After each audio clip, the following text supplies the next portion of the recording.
Isa ka ba sa mga kagaya kong natatakam sa mga nakikitang pagkain sa social media? May mga sangkap ka na ba, ngunit kulang? Hindi ka na ba makabili ng mga ingredients dahil hindi pa market day ng barangay? O sadyang wala lang sa budget? Pwes, ating alamin kung kakayanin ba ng mga sangkap na available on hand na isatisfy ang craving mo. Alamin natin kung kaya nating gumawa ng sushi bake.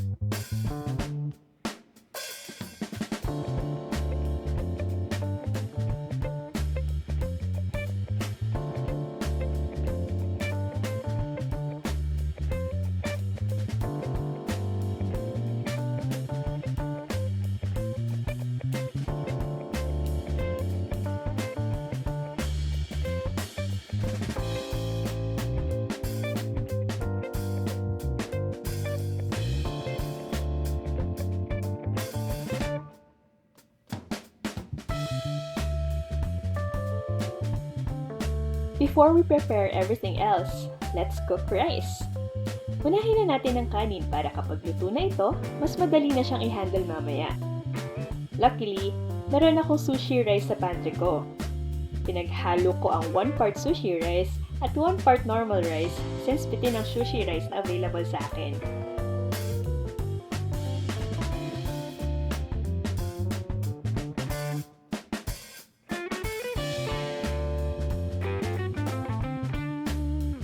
Pagkaluto, let's fluff the rice para mas madali itong lumamig. Now, let's prepare the other ingredients. Please remember, gaya ng sinabi ko kanina, ito ang available ingredients sa fridge at pantry ko. Meron ditong mga alternative ingredients na gagamitin para makuha ang lasa ng sushi rice na may kumpletong ingredients. Para sa ingredients, meron akong regular mayonnaise, apple cider vinegar, sesame oil, roasted sesame seeds, corn tuna, topiko, crab sticks na pinaghiwa-hiwalay or shredded,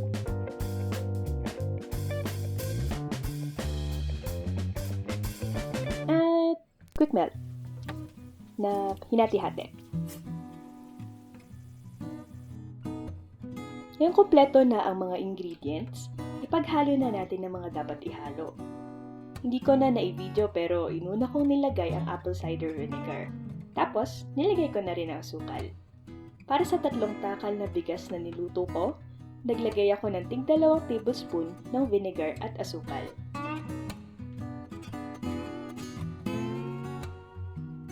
Isusunod na natin ang sesame oil.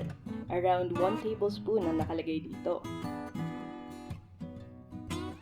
After natin i-prepare ang kanin, ihanda na natin ang paglulutuan ng ating sushi bake. Lagyan natin ng oil ang baking pan bago natin ilapat ang kanin. Pro tip: ilagay pa konti-konti ang kanin at ikalat sa buong espasyo ng baking pan. Mas madaling ispread ang kanin kapag ginawa ito.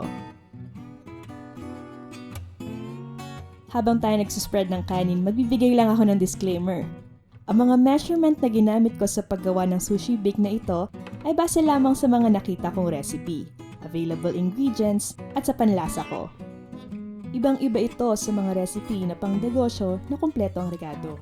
Tandaan, ito ay pang-satisfy lang ng aking craving.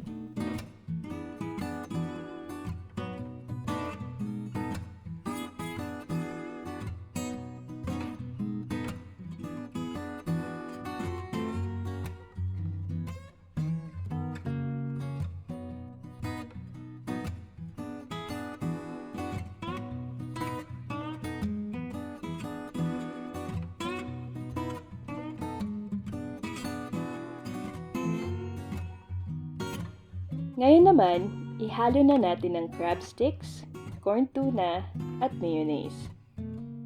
Sa ibang mga recipe, totoong crab meat at slightly grilled tuna naman ang nilalagay. Actually, marami pang pwedeng ilagay na toppings liban dito. Meron pa naglalagay ng mangga, cucumber, at kung ano-ano pa.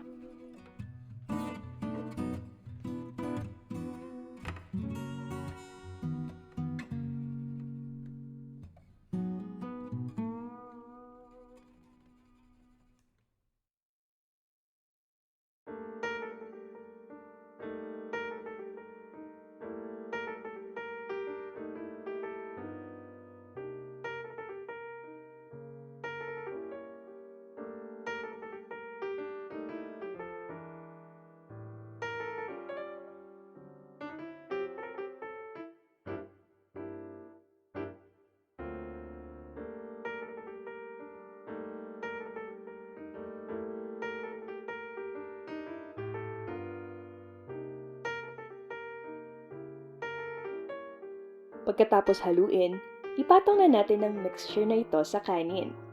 Gaya ng paglapat natin sa kanin, mas mainam kung ikalat natin pa kunti-kunti ang crab mixture bago siya ispread.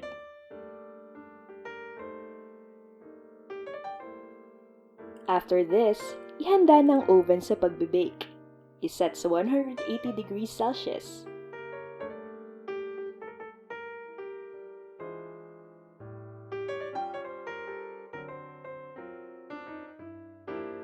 Pagkatapos, ikalat naman natin ang cheese.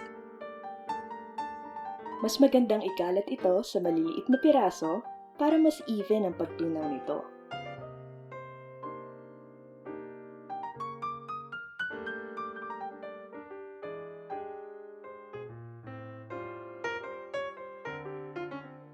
Ilagay na natin ang sesame seeds,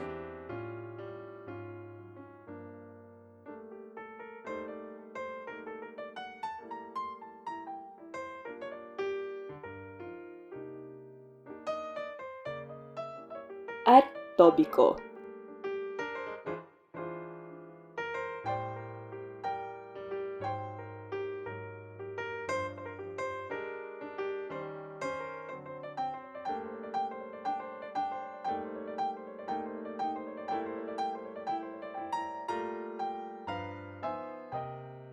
And lastly, lutuin na natin ang ating sushi bake sa oven. Lutuin natin ito for 10 minutes. Kung hindi pa natutunaw ang cheese, iwan pa natin ito ng dagdag na 5 minuto.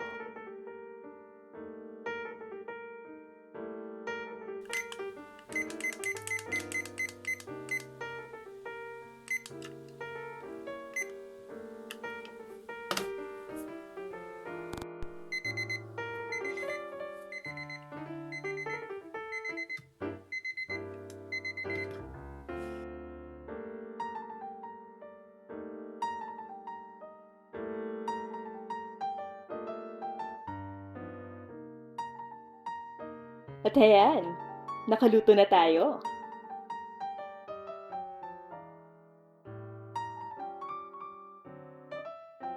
Dahil ikinalat natin ng mabuti ang mga toppings, naging even ang pagkakabig ng ating sushi.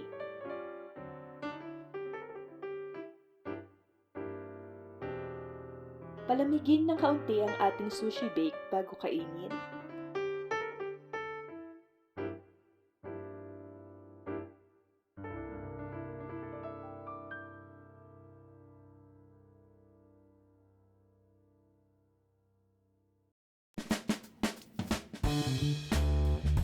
Kinain ko ang sushi bake nung sumunod na araw since gabi ko na ito niluto. Nakalimutan kong banggitin kanina na kasama ang seaweed wrapper sa sushi bake. Pagkatapos hati-hatiin, balutin ng isang maliit na piraso ng sushi bake sa isang pirasong seaweed wrap. Siguraduhing sakto sa laki nito ang seaweed wrap. Masyadong maalat ito kapag napasobra.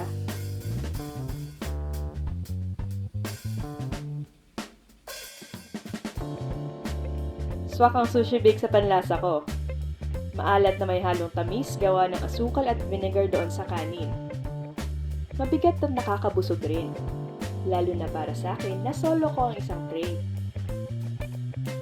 Sana ma-inspire kayo na gumawa ng sarili niyong version ng sushi bake. Kahit kulang man sa ingredients, solve naman ang cravings.